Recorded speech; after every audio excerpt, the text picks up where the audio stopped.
Hai, Assalamualaikum. Apa khabar murid-murid? Bersama saya Cikgu Tun dalam mata pelajaran Sejarah Tahun 5. Hari ini, kita ingin belajar tentang tajuk 7 Perjuangan Kemerdekaan Negara, Unit 4 Kedaulatan Negara dicabar, tajuk Bumi Bertuah Menjadi Rebutan.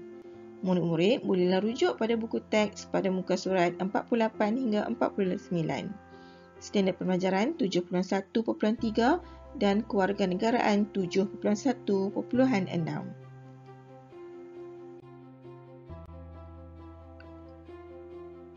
Baiklah murid-murid, mari kita lihat pada paparan ini. Terdapat dua orang kanak-kanak sedang buat apa ya? Ya, mereka sedang rebut. Rebut patung. Murid-murid tahu apa maksud rebut? Rebut bermaksud kita berlumba-lumba untuk mengambil sesuatu. Kita mencari peluang untuk kepentingan diri. Peluang ini sangat penting demi masa depan kita. Tetapi murid-murid tahu apakah rebutan yang berlaku pada zaman dahulu di tanah air kita? Mari kita lihat bersama-sama. Baik, sebelum tu cikgu nak kamu kenal pasti di manakah kedudukan negara kita dan juga negara lain. Baik, ini ialah negara kita iaitu Malaysia. Di sini China, Jepun, India, Tanah Arab, Portugis. Di sinilah kedudukan kuasa asing. Jika kita lihat, kedudukan kita berada di tengah-tengah. Pada zaman dahulu, sekiranya mereka ingin bergerak dari satu tempat ke tempat yang lain, mereka akan bergerak menggunakan kapal layar. Kapal layar sangat bergantung kepada arah mata angin. Jadi, mereka akan melalui negara kita. Mari kita lihat yang seterusnya. Ini merupakan faktor-faktor kedatangan kuasa asing ke negara kita. Faktor pertama ialah kedudukan strategik. Yang kedua, kekayaan hasil bumi dan sumber alam. Yang ketiga, penyebaran agama. Keempat, revolusi perindustrian. Dan yang kelima, kemasyhuran. Kemasyhuran ini bermaksud terkenal, manakala revolusi bermaksud perubahan.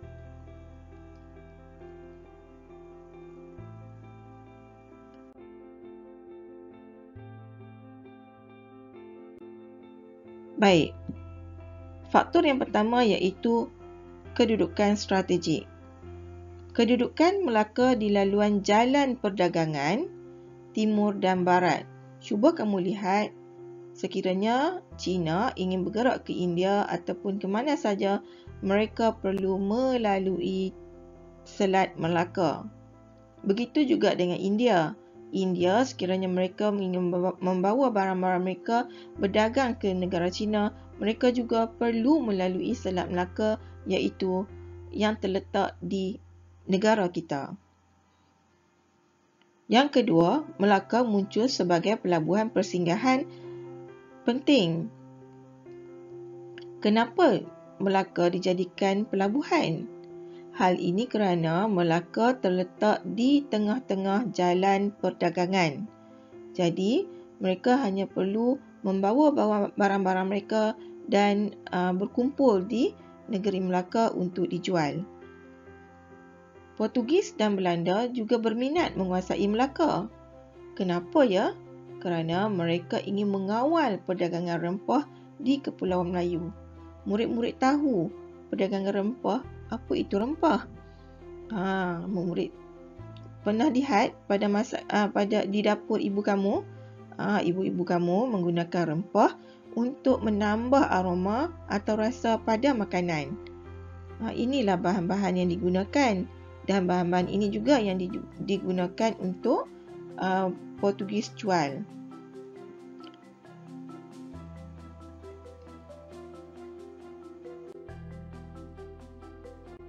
Yang kedua, kekayaan hasil bumi dan sumber alam. Tanah Melayu mempunyai hasil bumi yang banyak seperti biji timah, biji besi dan emas. Kalau kamu lihat tadi, negara kita adalah sebuah negara yang paling kecil. Tetapi hasil bumi kita kaya dengan hasil bumi kita. Kalau murid-murid lihat di dalam tanah kita, di dalam tanah terdapat biji timah, biji besi dan emas. Manakala di atas daratan pula, kita ada kayu balak, rotan dan sarang burung.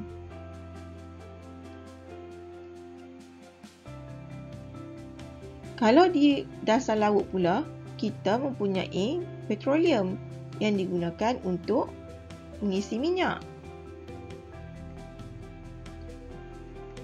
Kaya kan hasil bumi kita? Inilah yang menyebabkan negara kita menjadi tarikan kepada negara asing untuk datang menjajah kita. Mereka ingin mengambil hasil bumi yang terdapat di dalam negara kita.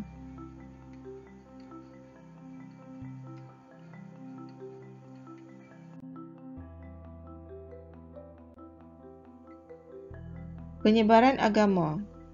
Kuasa asing ingin menyebarkan agama ke serata dunia, termasuk tanah Melayu. Kalau kamu lihat Arab datang ke sini untuk berdagang, dan pada masa yang sama mereka menyebarkan agama Islam pada penduduk setempat. Begitu juga dengan agama Kristian. Mereka datang ke sini. Orang Portugis datang sebenarnya untuk berdagang rempah ratus. Tetapi dalam masa yang sama, mereka ingin menyebarkan agama Kristian.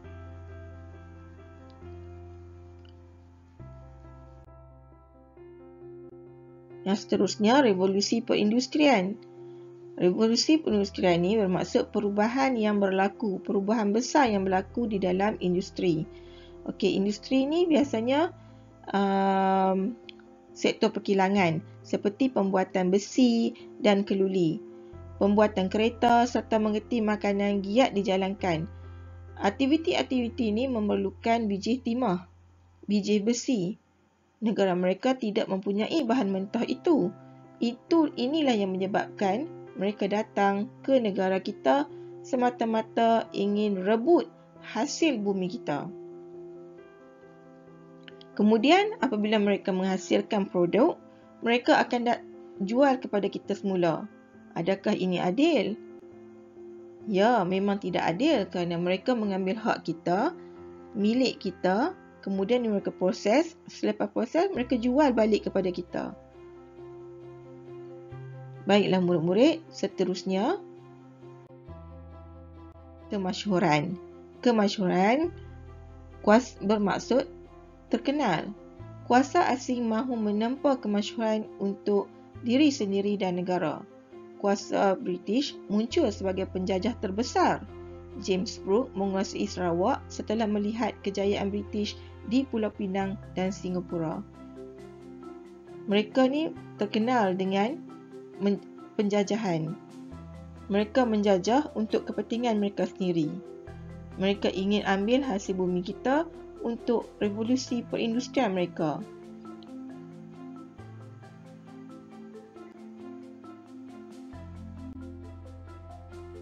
Baiklah murid-murid, inilah yang dikatakan rebutan yang berlaku pada masa dahulu. Dan inilah faktor-faktor yang menyebabkan kedatangan kuasa asing. Murid-murid boleh ingat tak? Kalau tak boleh ingat, cikgu ingin berkongsi cara untuk kamu ingat faktor-faktor kedatangan kuasa asing ini. Cikgu ingin berkongsi dengan kamu akronim. Baik, kita lihat. Okey. Duduk. Yang kedua, kayangan. Yang ketiga, sebab. Yang keempat, roti. Dan yang kelima, masyhur. Ingatlah kata kunci ini. Duduk, kayangan, sebab, roti, masyhur. Roti ni sangat terkenal. Kamu duduk di Kayangan. Sebab apa duduk Kayangan? Sebab roti tu sangat masyhur, sangat terkenal. Suka kan duduk di Kayangan? Jadi duduk ni bermaksud kedudukan strategik, kedudukan Melaka yang berada di tengah-tengah jalan perdagangan. Jadi ia sangat strategik. Yang kedua, Kayangan bermaksud kekayaan. Kaya dengan biji besi, kaya dengan emas, kaya dengan kayu balak. Biji besi walaupun dia nampak seperti pasir halus, tetapi ia sangat berat.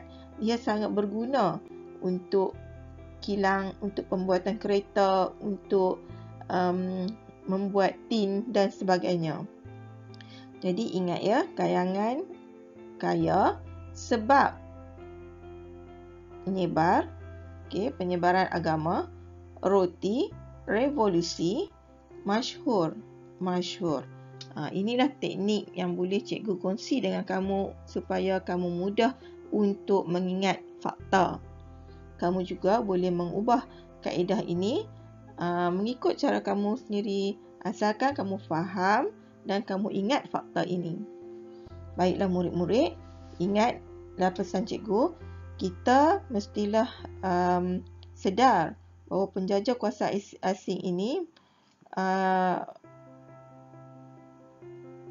menyedarkan kita pentingnya kedaulatan negara dipertahankan, dan sebagai rakyat kita harus memupuk semangat patriotik supaya campur tangan dan penjajahan tidak berulang. Baik, seterusnya